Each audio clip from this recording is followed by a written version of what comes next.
Thank you, Jonathan, for moderating the panel. I actually have been to Mount Everest Base Camp, so I do appreciate the immense challenge that we have in front of us when we think about ESG data and technology infrastructure.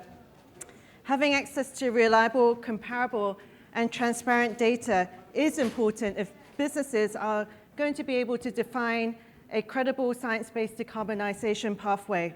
The next topic has become a lot more interesting in the last few months as global energy markets has become more chaotic. And so without much further ado, to moderate this important discussion, please welcome Yasmine Djeddai, Managing Director, Head of Sustainable Finance Asia Pacific or Société Générale. Thank you.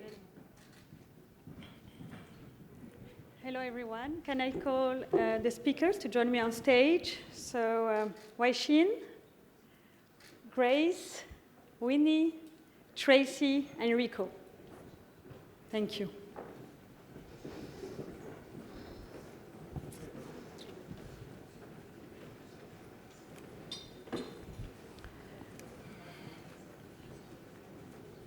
Thank you very much for joining us, and welcome to the last panel conversation, which will be focused on energy transition and transition finance pathways to achieving net zero. So for this exciting topic, I have the pleasure to have with me Wai-Shin Chan, Head of Global ESG Research at HSBC, Grace Cheung, Group Head of Sustainability and Corporate Responsibility at Cathay Pacific, Winnie, Managing Director of Sustainable Finance and Deputy General Manager of Global Corporate and Banking Department at Bank of China, Tracy Wong Harris, Managing Director, Head of Sustainable Banking at Standard Chartered Bank, and Rico Zhang, Senior Director at Asia Pacific ACMA. So, a lot has been said today about the urgency to fight against climate change, urgency to channel investments into energy transition, so we won't spend time on this. Just to give you maybe a few milestones when it comes to our sustainability journey. So if we had to contain the global temperature to 1.5 degrees Celsius above pre-industrial level, we need to cut global emissions by 45% by 2030 and reach carbon neutrality by 2050, which means huge investments will be needed. So energy transition is long, it's full of challenges, but it's also a source of tremendous opportunities for our economies. And this is what we will be discussing today. So maybe we can start to put some global perspective to the discussion with Wai-Shin here. So we have seen the energy market, Wai-Shin, being impacted a lot since a few months and years for geopolitical reasons, COVID crisis, etc. At the same time, we see as well increasing pressure to decarbonize. So how do you see the energy transition outlook? Can you give us a micro view on this, please? Thank you very much, Yasmine. Good afternoon, everyone. Let's start at the very beginning. It's a bit like the sound of music here, but classically, economic growth has tended to mean more energy, and more energy has tended to mean more emissions. How does that square, as Yasmine said, with the Paris Agreement and the net zero or carbon neutrality targets by mid-century? They are not mutually exclusive. So the energy transition is about managing our energy use in an economic way that does not harm the climate and the environment, sustainability, societies, communities. So it does require a lot more holistic thinking.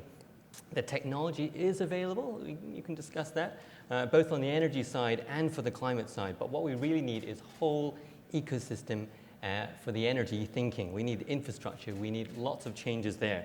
So the transition really needs to be an everything transition, not just an energy transition.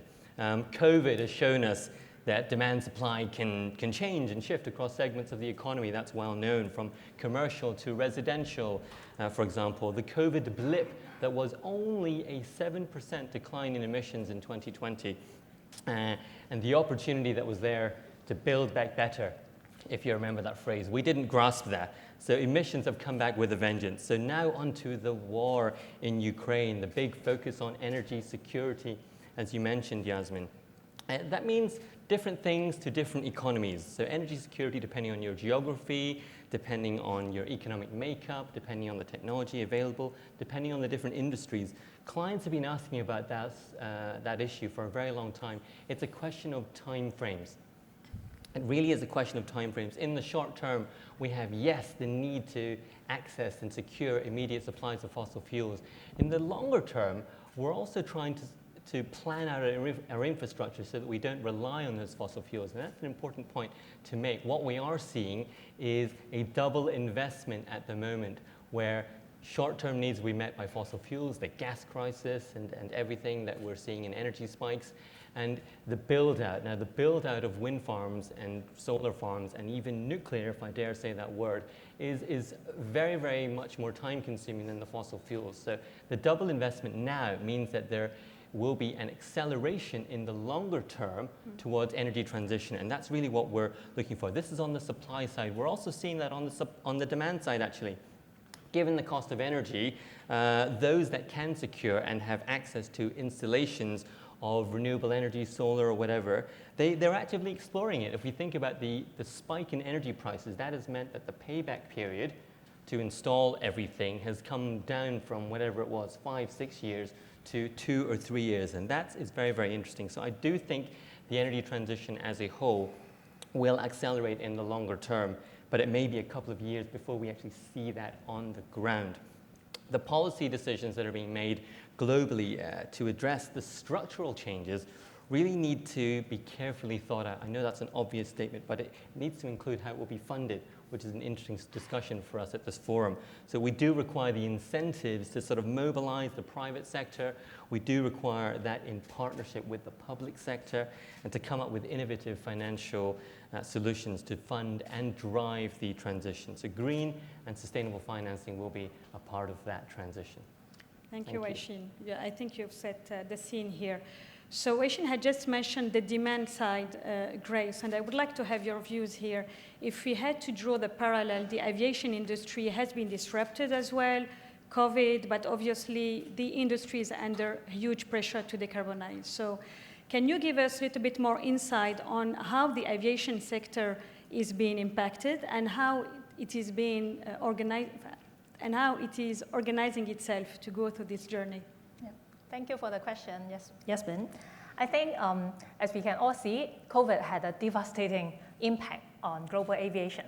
But then again, the rebound has already started around the world. We have seen aviation have already resumed to pretty much pre-pandemic level around many places in the world. And I think what we have seen as well is that airlines it hasn't been sort of like losing its focus on its long-term commitment and responsibility in meeting the climate change challenge. I really resonate with what Wai-Shin saying earlier, the double investment actually we see in the airline industry as well. Because in the short run, we need to cope with the impact from COVID, but also even during the last 3 years, airlines around the world has made significant commitment in the long-term decarbonization goal. Even just in 2019, International Aviation Association, representing all 300, most of the 300 international airlines around the world, has further pushed its climate change targets to net zero by 2050, which is a big push in the industry, considering it's an hard-to-abate sector. And in fact, aviation is the first industry around the world setting a global climate change target. Besides Paris Agreement, that's the only global pledge at a certain time. So we see the long-term commitment for the industry to tackle its climate change impact, although it's only accounting for 3% of total man-made impact, compared with electricity or even agriculture, it's just a tiny bit, but we have all showed up our responsibility and willing to make up that challenge. Thanks, Grace. And that would be interesting to hear from you on how the discussions are being held today with your own banks. But let's maybe wait a few minutes. And speaking about banks, maybe I can have here Winnie and Tracy. So what does it mean, transition, for you? And what does it mean, transition, for banks like yours, concretely? Okay, thanks, Yasmine. When we talk about what energy transition means for a bank, we can look into it from different dimensions, which include transition of our own operations and our supply chain. It's also about lower the emission we finance and invest, and how we assist our clients on their transition and manage the related transition risk. To elaborate, like many other corporates, banks are actively exploring renewable energy and energy efficiency solutions to reduce carbon footprints in their operations, such as adopting measures to achieve electricity, water, and paper use reduction, etc. Energy transition also means a huge cultural change within a bank and among our supply chain. We have established a robust governance structure with dedicated cross-departmental working group and to enhance disclosure of sustainability information. We are asking our employees to foster sustainability in the workplace, and we are urging our suppliers to do the same. And most importantly, energy transition means decarbonizing our financing and investment portfolio. Banks have different roles to play on it.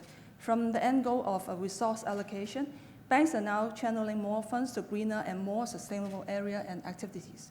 At the same time, banks are reducing exposure to sectors with high carbon emissions. Banks are also trying to expand the range of green and sustainable finance products to meet the increasing market demand of different borrowers and investors, such as offering green and or sustainability-linked loans to small and medium-sized enterprises, launching green deposits, green mortgage, as well as green investment funds to retail customers, etc. During the process, banks' role is also to assist clients over the transition path by providing advice and finance to transition activities and projects, in particular to help the brown sectors progressively transform their business into more sustainable model. This is a proactive approach that would help to encourage these operators to net zero transmission. It also helps to avoid disruptive financial exclusion of these traditional industries and to reduce the risk of disorderly transition. While this is going to be challenging, which require collective efforts from different stakeholders, after all, banks are in the position to actively seize the opportunities and well address and manage the risk in between. Thanks, Winnie. So Tracy, do you draw some similarities with Winnie's experience here? Yeah, absolutely, and thank you for the questions. And sustainability is one of our 4 strategic pillars, and advising to zero is our stand. So we have made public commitments to achieve operational net zero by 2025 and finance emissions by 2050. And hearing from Winnie, and I'm sure all of my peer banks on the floor will agree with me, for getting to our finance emission to net zero is challenging. And effectively, that just means that all my clients need to get to net zero in order for our finance portfolio to be net zero. So realizing these challenges, we have, as SCB, we have a number of tackles on. First of all, we have published our own net zero white paper, which we calculate and measure our own finance emissions. And we disclose our 2020 absolute carbon emission at our finance portfolio. And we have set interim target by 2030, not 2050, interim target by 2030 for our high carbon intensive industry, the oil and gas, metal and mining, and the power sectors. Now, we need money. So hearing from the funding gap, so we are committing to $300 billion green and transition financing by 2030 to help our client to transitions. And last but not least, we have set up a transition accelerating squad, which is essentially an upgrade of a bunch of transition industry banker to help our client with their transition journey. So I'll stop here. Yasmine. Thank you, Tracy. So, Rico, maybe to come back to setting the scene and having the big picture here. So Winnie and Tracy had just mentioned what they were doing as banks. We know that A lot has been happening, net zero banking alliance, etc. The sustainable finance market has been developing a lot. So you are also co-chair of the working group for innovation and bond product at Hong Kong GFA. So can you share with us what you have seen in terms of development in the sustainable finance market, in terms of volume, innovation, new products? So in the last couple of years, transition definitely is on agenda for the sustainable bond market in particular. And as you know, ICMA released the Climate Transition Handbook in later 2020. This is supposed to be to provide certain guidance for the market to follow in terms of when you consider to tap the capital market, what do you expect to do to really increase the transparency? If you are not familiar with the handbook, I maybe give just a few things. This basically is something to especially enable and enhance the credibility of the issuers from heavy emitting industry to tap the sustainable bond markets. So the handbook clarifies the issuer level disclosures which are recommended to credibly position the issuance of use of proceeds or sustainability linked instruments to finance the transition, particularly of the hard abate sectors. There are 4 key elements to such recommendations. So first is the issuer need to set up a really clear transition strategy and a governance. Second, it should be business model environmental materiality. And the third is you need to, such strategy should be science-based, including the targets and the pathways. Fourth, obviously, to increase the implementation transparency. I want to emphasize that if you're talking about the labeling, this is not at least from the capital market perspective, the consensus is that transition labeling is a thematic labeling on the issuers rather than on the products. So in that sense, at least the consensus from international market is there are no transition bond as a labeling, as a product. If we're talking about a bond product, maybe people usually will refer to sustainability linked bond. Then that's actually bring us to another topic is from product-wise, how to help those hard to abate sectors, particularly those issuers, corporate issuers, in addition to the banks and financial institutions, how help them to transition to meet the carbon neutrality and also Paris Agreement. So this is crucial to bring the whole economy to more green. And I think the SLB, the sustainability linked bond in particular, is very helpful. You can still tap the like a green bond, sustainability link, sustainability bond market. But overall, that's use of proceed, meaning you need to make sure those proceed well used for specific project. But for hard to abate sectors, usually it's very hard to use such proceeds to get into those projects. It helps them to, for example, to bring their like a brown projects to more greener. So you need to make sure that they can have such flexibility to use the proceed and also help the company at the really group level to transition from brown to green. So SLB is the right instrument for them to consider when they consider the market and actually have such incentive for the investor to look at this product as well. So it's really a good product for both issuers and investors who are interested to bring such economic transition to a greener economy. So I just comment from the bond market perspective. Yeah, so you have mentioned the transition handbook published by ICMA, and I think it's a good illustration on how the market is evolving, looking at more science-based trajectories, looking at more concrete actions behind ambitions, concrete action plans, and this is what, where the engagements we are all having is around.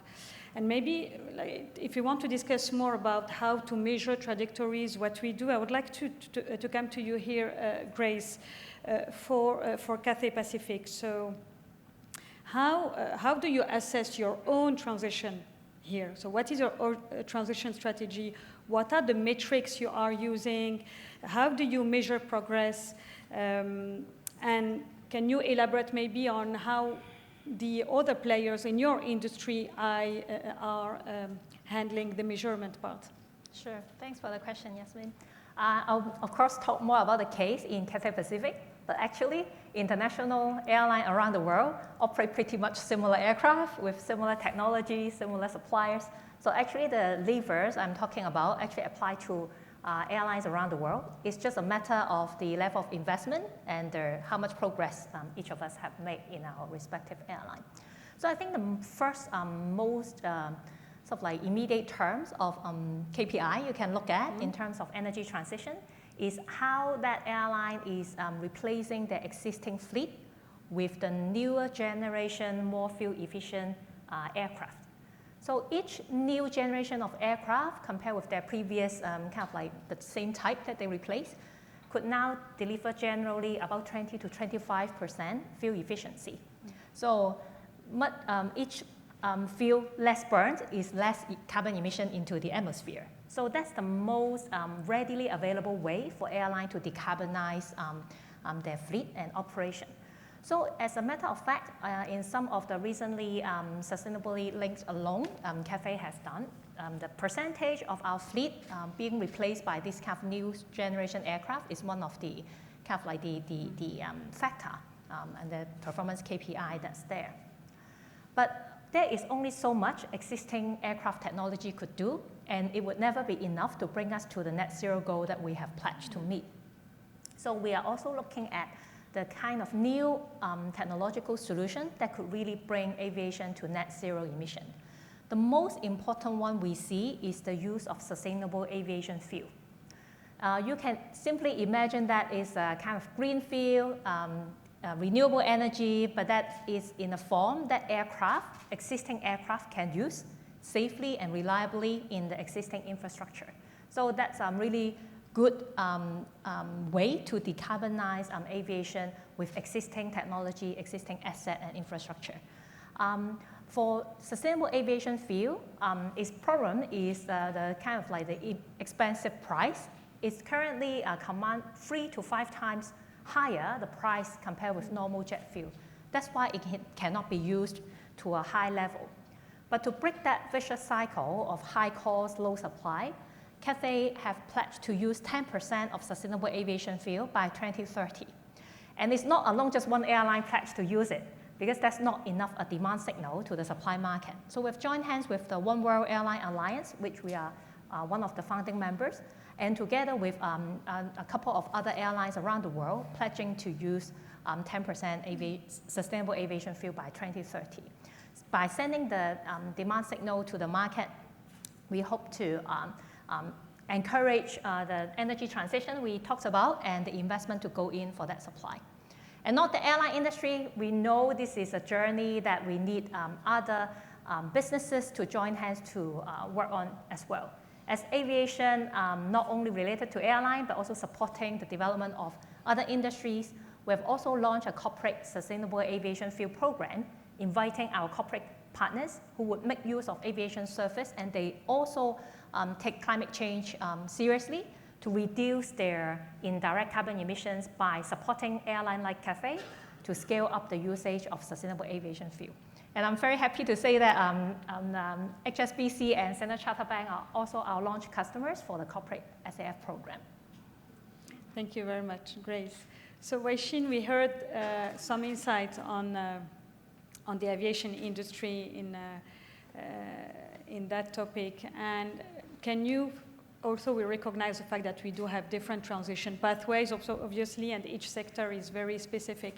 But from the research work you have been doing, can you give us some insights on how other industries are trying to measure their progress with regard to energy transition and transition in general?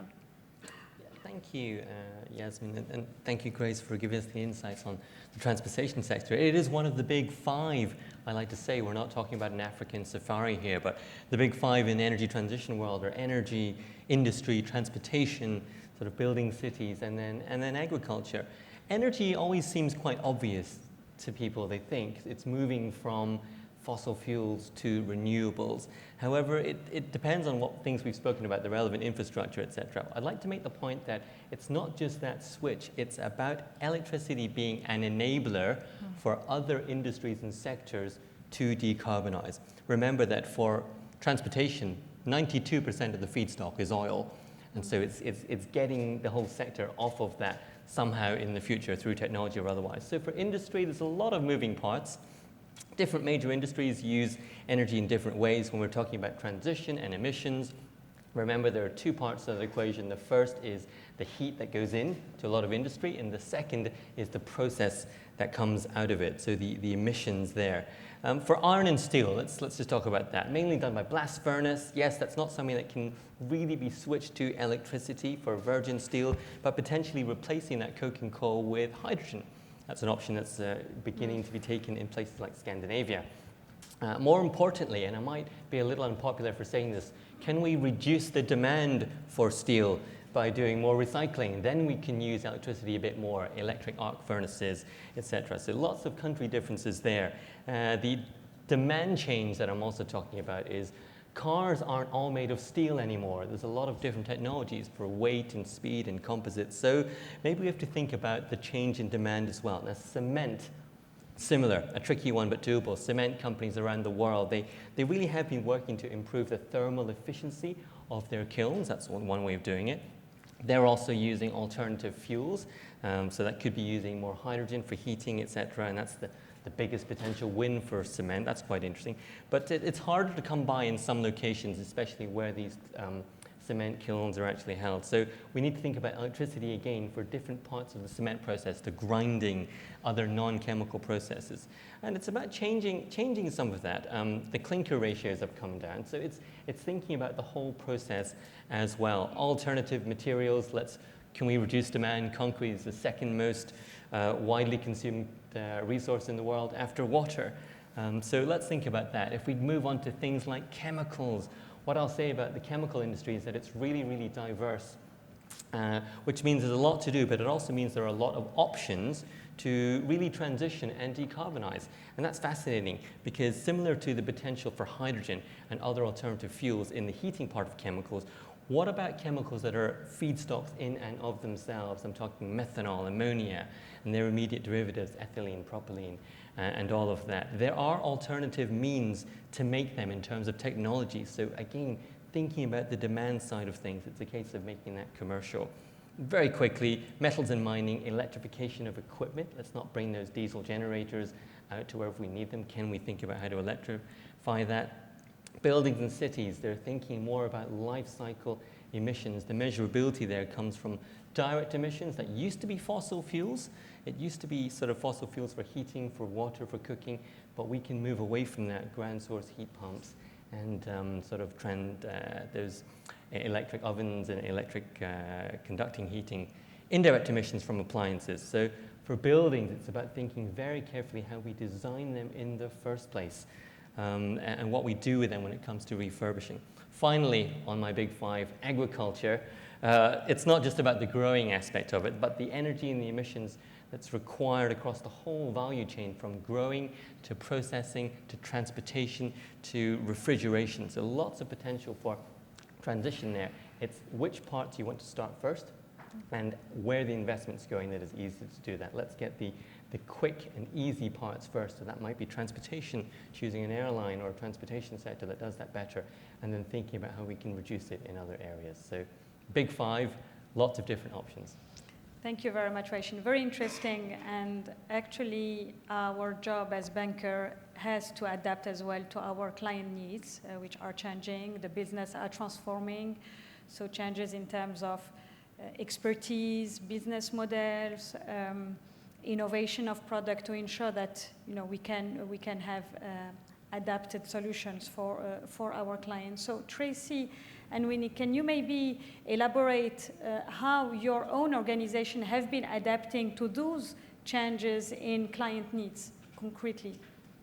Yeah, sure. I mean, the funding gap is huge, like you mentioned. So in addition to the 300 billion green and transition financing commitment we make by 2030, we also published our own transition finance framework. Essentially, we identify a number of assets and activity that is aligned with the 1.5 trajectory, science-based target like Rico mentioned, and also does not lock in that carbon-intensive asset and do no harm. So based on that framework. And I think also to mention about how do we bring it to scale? How do we scale this up, right? So I think two things. Going back to the product, innovative product, I think moving away from traditional use of proceeds bonds and loan, Rico also mentioned about linked product, SLB, sustainability linked bond, but there's also loans, right? So sustainability-linked loans, ESG derivative, and Wai-Shin mentions about the full life cycle, you know, the supply chain issue. So sustainable trade on supply chain, leveraging technology, and carbon credit. But we don't just stop there, because how about the real economy? Winnie mentions about green mortgage, and we see sustainable deposit in the market, and the government retail green bond. There you go. So a whole suite, we really require a whole suite of innovative products available, and that's what a bank can play a role. But last but not least, we need people as well, right? We need to be able to have ESG talents. I think this was mentioned earlier panel, and at our bank, so internally we have our own sustainable finance training, so across staff and also in line of business aligned kind of internal training, because we need to essentially every single staff in the bank to be sufficient in tackling and dealing with climate. And also externally as well, so HKGFA has launched and co-created green sustainable finance certifications with the HKUST and other associations recently. So at the industry level, externals as well. So I think that's very important on scaling up the ESG talent as well. Okay. Winnie, do you want to share your views? I follow up. As Tracy said, banking sector is doing a lot in different areas to adapt this journey. But by integrating climate and transition factors into decisions, products, and procedures, banks are also working with regulators, policymakers, industries, academic bodies proactively to build capacities and to upskill employees to deliver change, as Tracy said.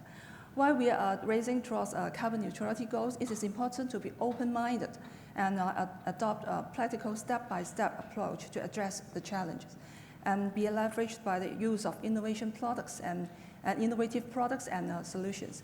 Under a pragmatic approach, we have to conduct in-depth dialogue with our customers to understand their transition plan, no matter they belong to energy, transportation, real estate, manufacturing sector, etc. It will require banks to be more aware, equip themselves with specific knowledge that is helpful to the industry players. And we need to position ourselves as their partners on the transition.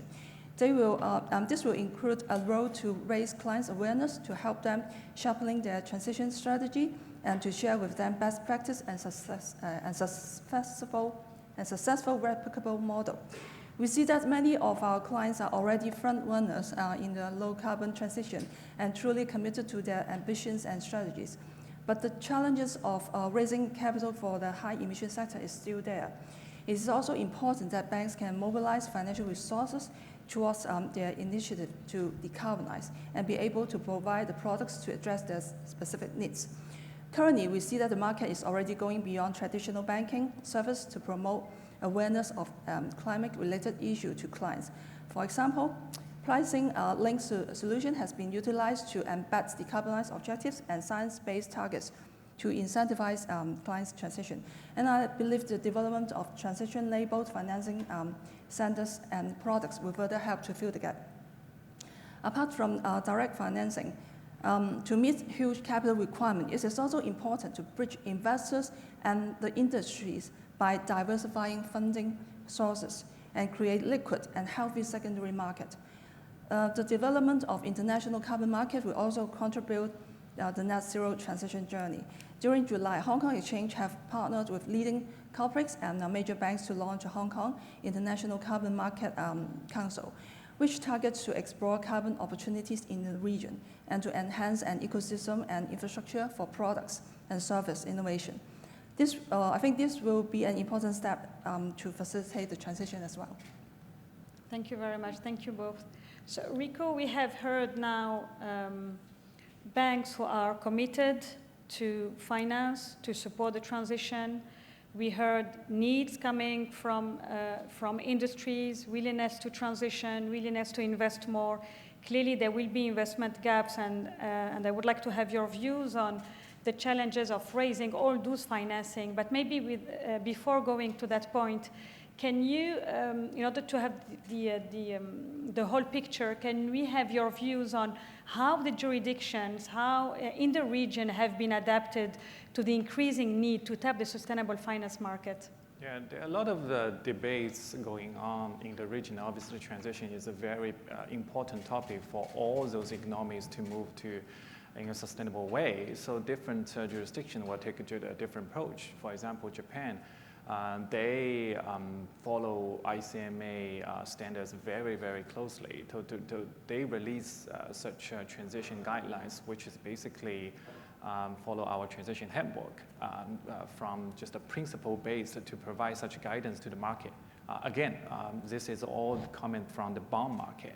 Then other jurisdictions, maybe they, from product perspective, for example, like ASEAN. As you know, the ASEAN Capital Market Forum, which is the group of the regulators within ASEAN, they form up such standards for the ASEAN bond market.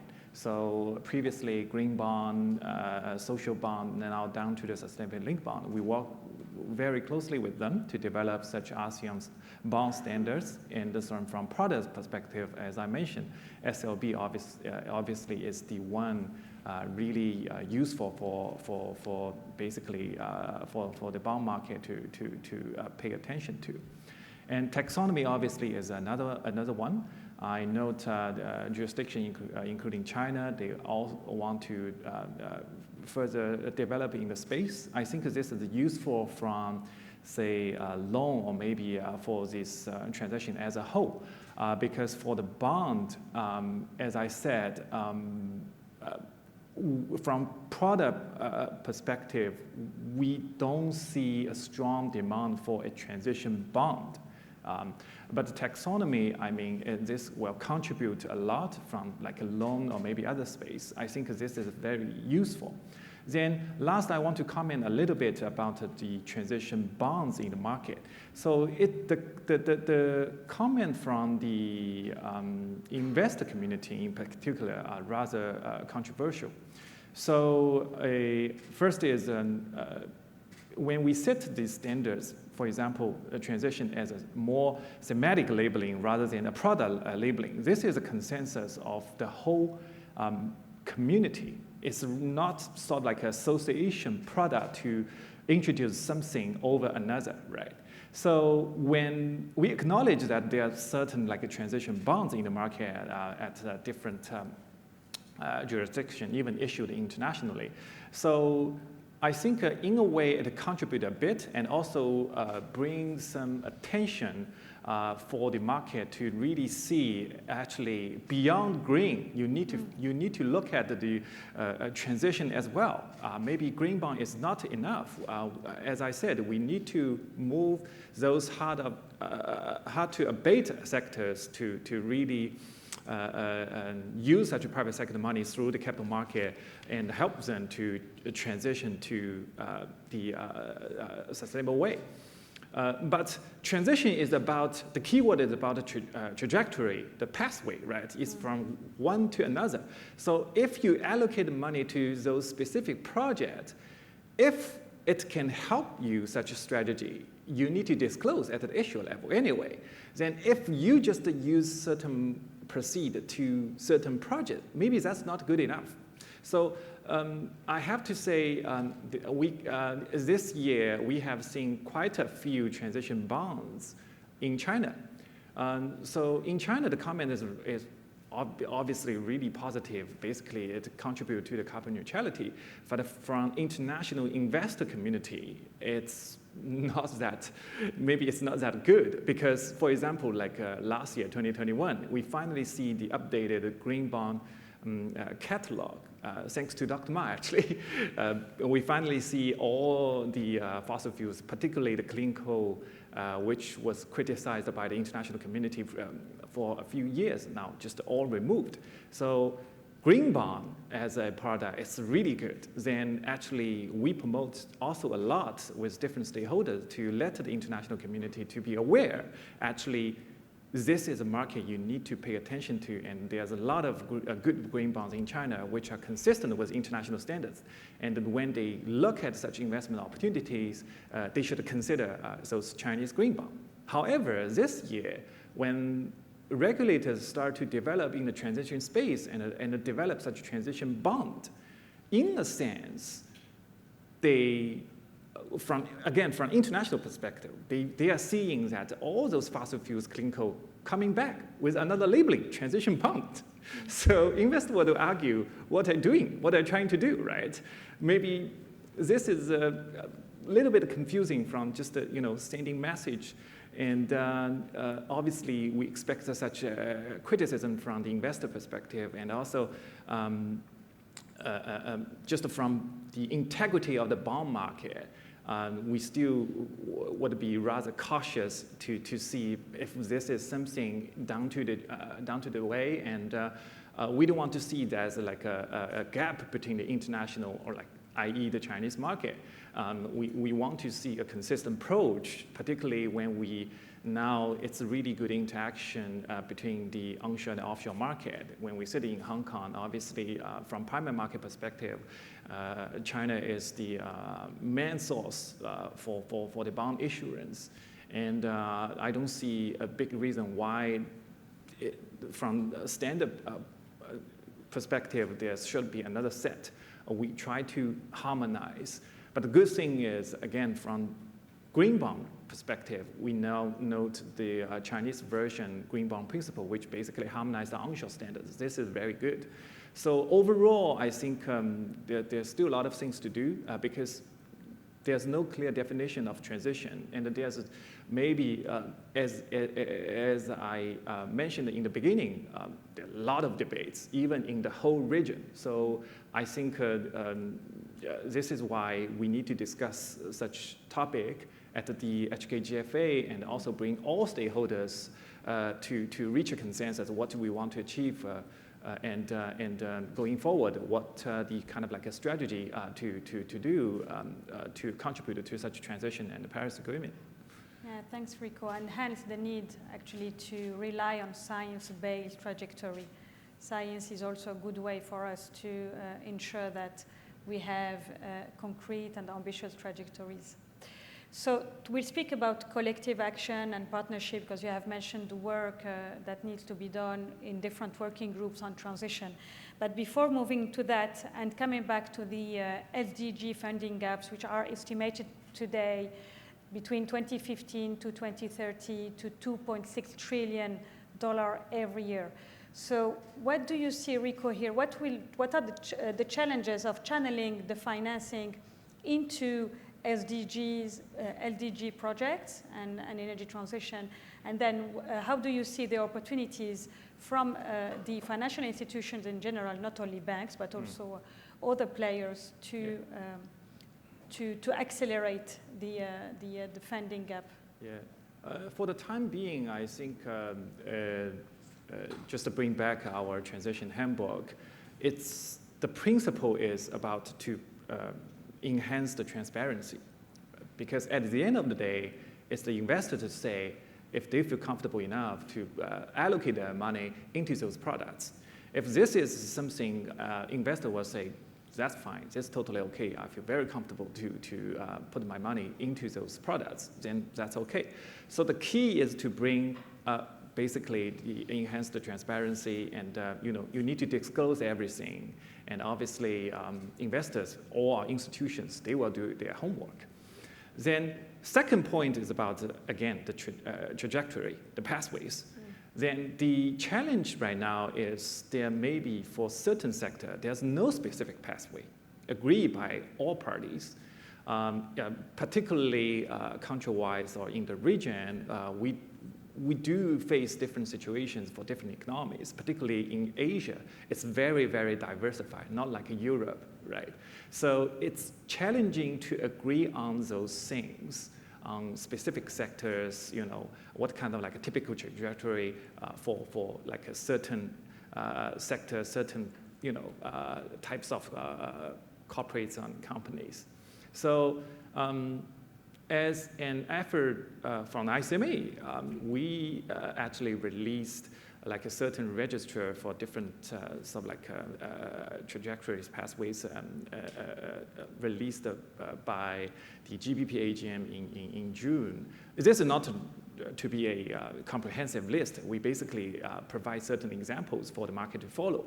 If there's no national or regional sort of like pathway available, you can always refer to certain global standards, but maybe it's not applicable to certain countries. We respect that.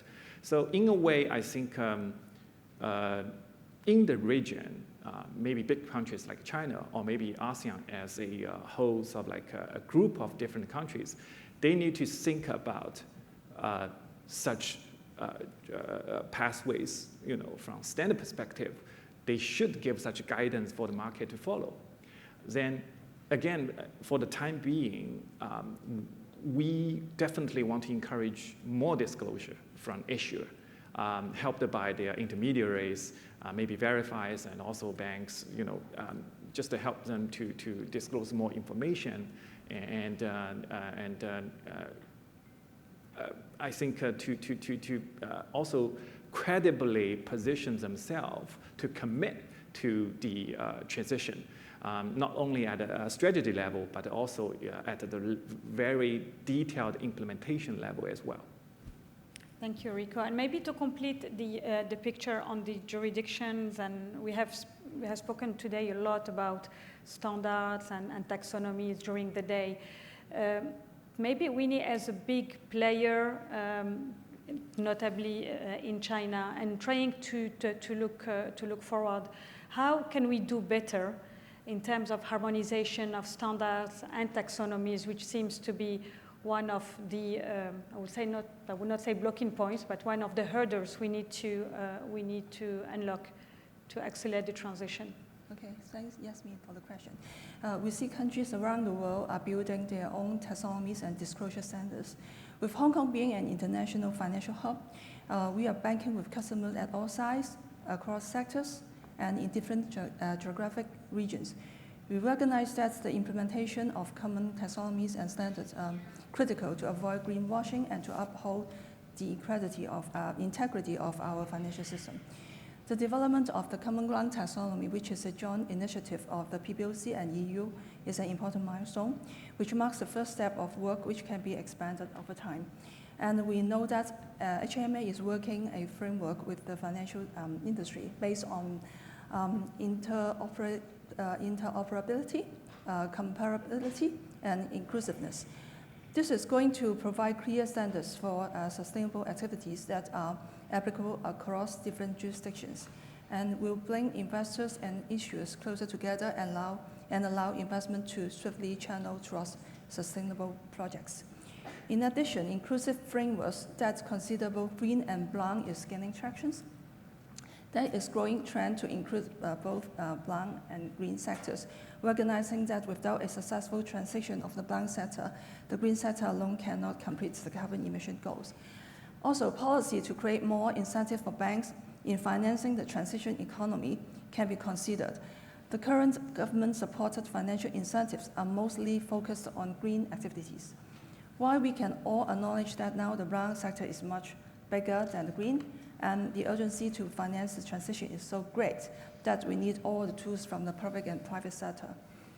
Moreover, adhering to widely recognized principles and standards will also help to promote more consistent and comparable approach for green and sustainable banking. For example, ICMA's climate transition Finance Handbook, provide guidelines for transition finance arrangement, and the launch of ISSB and the adoption of TCFD will also help to bring more clarity to the complex reporting and disclosure. Finally, to share views on climate change matters among stakeholders and players, and to collectively build the capacity for sustainable finance is also important. The Alliance for Green Commercial Bank initiative, co-launched by HKMA and the IFC, is a great platform which brings together financial institutions across Asia to achieve this purpose. I believe closer collaboration with government and policymakers will further shape and influence the policy agenda and to help in harmonizing the standards. Thank you very much, Winnie. So I would like to come back to the transportation industry maybe, and I see that time flies. And actually, I do have a few questions. So I will try to mingle some of the questions I had for you with some of the questions from the audience. So a lot of questions for you, Grace, on the aviation industry. So you have mentioned SAF, the Sustainable Aviation Fuel, as one of the levers to accelerate the transition. What are the challenges to accelerate the usage of SAF? So you have mentioned cost previously, but are there other challenges that you see? And the subsequent question, I'm trying to mix also some of the questions from the audience. How do you see the industry going forward? What will be the extra effort that needs to be done, notably on the partnerships and collective action here? Thank you, and thanks for the question. I think the key challenge, not only the cost, but actually we need a long-term supportive climate change and also SAF policy that will support both the aviation industry and the whole supply chain. Actually, it's a whole value chain involved in the production of the sustainable aviation fuel, not only for Cathay Pacific's use, but as the aviation industry has widely recognized, SAF is the main way to decarbonize leading up to the industry 2050 net zero target. The demand is out there. The only sort of like the signal the market has been waiting for the investment to go in for the supply chain is sort of like a consistent policy from around the world, because we are talking about international aviation. We need consistent policy, not just from some part of the world, but making sure we have a fair level playing field for different players. And once those signals are ready and we see the necessary investment pulling in, we can see the technology is already there. We just need to scale up the investment and the capacity to increase that supply significantly. In actually the next 10 years would be the key time. Going back to the double investment kind of like window we talked about earlier, we need the investment started going in the next few years so as to pave the way for us to reach the 2050 net zero target. And on that, I think finance industry can play a double role, both in terms of making use of sustainable aviation fuel as an organization, because flying to meet with clients from around the world certainly is very important for the banking industry. At the same time, in terms of the green financing and the sustainability of the transition sort of like financing that we also talked about in this panel. Yeah, absolutely. And maybe we can mention here, there has been many initiatives that have been created within the market, which are industry-led initiatives, which is quite interesting actually. Players are coming together, banks, industries, to try to find solutions, to agree on pathways, on standards. And one of them is the Aviation Climate Aligned Finance Working Group that a few banks, including Société, Générale, have been building earlier this year, and hopefully will come with standardized pathways. But talking about partnership, you have mentioned the SAF corporate partnership with HSBC and StanChart. So Tracy, what was the interest of StanChart to join such a program? So we understand, and you have talked about your levers on your own portfolio, on the finance portfolio, but I guess this partnership will have a different impact on your emissions. Yeah, I think the answer can be very simple. So the CX Corporate Partnership Program align with what SCB is driving to help our client and high carbon intense industry to transitions. And our transition framework recognize SAF as the key for aviation to transitions. So we are delighted to be able to support the program and to help CX to accelerate their SAF targets. So good luck for this program. Thanks. We still have 5 to 6 minutes. So maybe a last question to you, Wai-Shin, before going to the Q&A. Maybe in trying to look ahead, COP27 is ahead of us. So what are, in your views, the main issues or the main drivers that need to be addressed during that summit? Yeah, I'll be very brief. Yes, COP27 is just around the corner. The goals from hosts Egypt's point of view are sort of making balanced progress across a lot of different items. The 4 main goals they have are for mitigation, for adaptation, for finance, and as you say, for collaboration. So the partnership aspect of that is very, very important. In order to drive all of those forward, without getting into the technicalities, there really needs to be an agreement on how things are going to be supported. Now, supported means through finance, through capacity building, and technology transfer. How are they going to do that? So the challenging parts of the negotiations will be how are developed economies going to help implement this support for the developing economies when they need it most. So we don't need to get caught up in the adaptation side, the loss and damage side, but it's really the finance, the big numbers flowing around. For example, are the 100 billion that was promised in 2009 supposed to be for 2020? They said, let's try for 2022. They missed that. Are they going to do that in 2023? So let's try and keep those promises. That develops partnerships, and that helps developing economies understand that when they try and make a pledge in and of themselves, there will be support to do that. A doubling of adaptation finance from 2025 is another one. Very important, not just on the mitigation side, but all these extreme events that are happening around the world that we've seen with a vengeance in 2022. And then finally, the new collective quantified goal on climate finance. That's something that could be discussed, and they're starting from a base of 100. So making progress on these will show that there is collaboration, there is partnership, and that there is an incentive for developing countries to move forward with all of these issues, the hard-to-abate sectors, the transportation side, the buildings, the big 5, etc., with appropriate support from developed economies.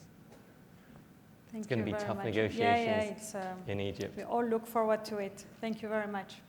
So maybe let's jump to the Q&A, and we have 4 minutes. So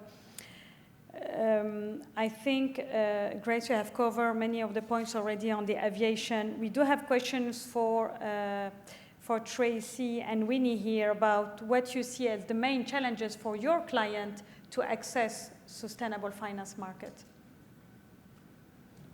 Okay, I think the real challenge comes from the availability of the data and also about the way, the tools that we use to analyze the real climate, the real carbon emission. And I think the market has already evolving on that, and many good companies are providing good data or estimations to help clients and banks to do this estimation. And also for the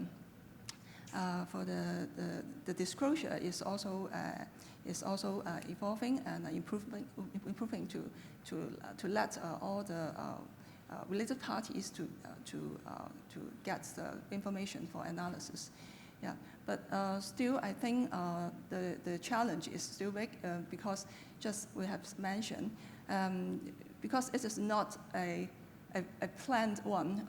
There's much more interactions between different industries and different players.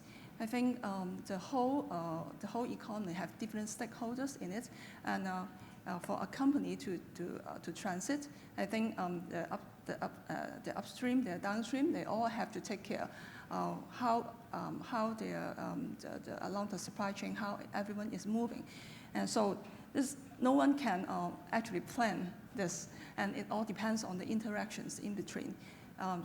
We have to, all of us have to be proactive, and we'll need to pay our full attention to every year's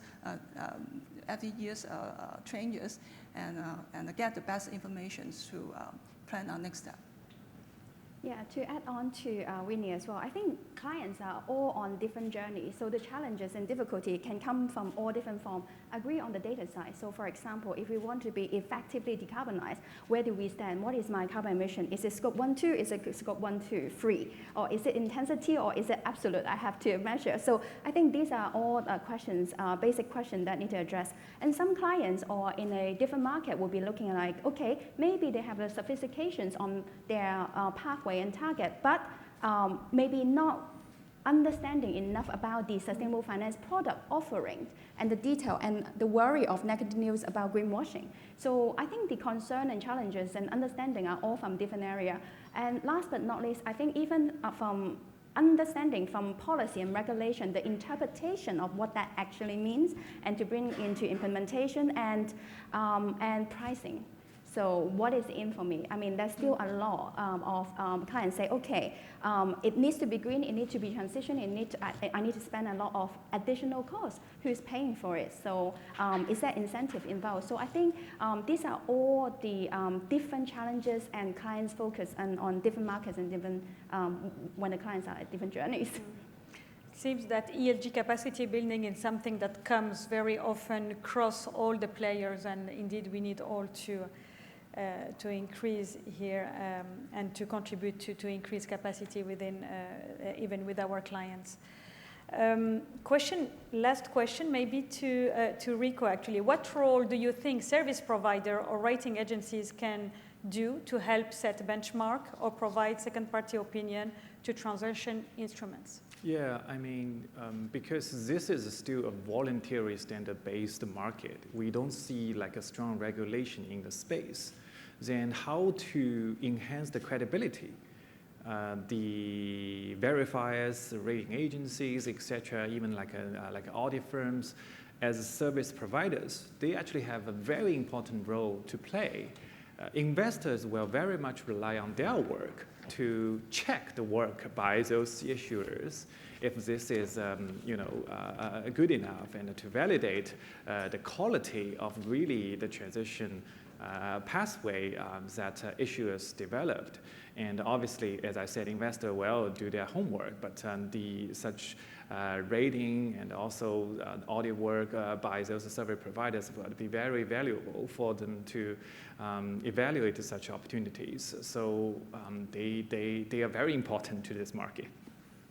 Thank you very much, Rico. I'm afraid we need to close the discussion. So thank you very much. From what I gathered today from our discussion, financial institutions and private companies are playing an active role in developing new business models to support the transition. New tools, initiatives, and services have been developed towards facilitating the transition as well. Governments and financial institutions are also working towards facilitating the channeling of financing into a hard-to-abate sector to help them to the decarbonization effort. Still, long way to go. So we need to continue the efforts collectively, and clearly collective action is key in order to progress. So thank you very much for your time. Thank you all for your attention, and please enjoy the rest of the conference. Thank you. Thank you. Thank you.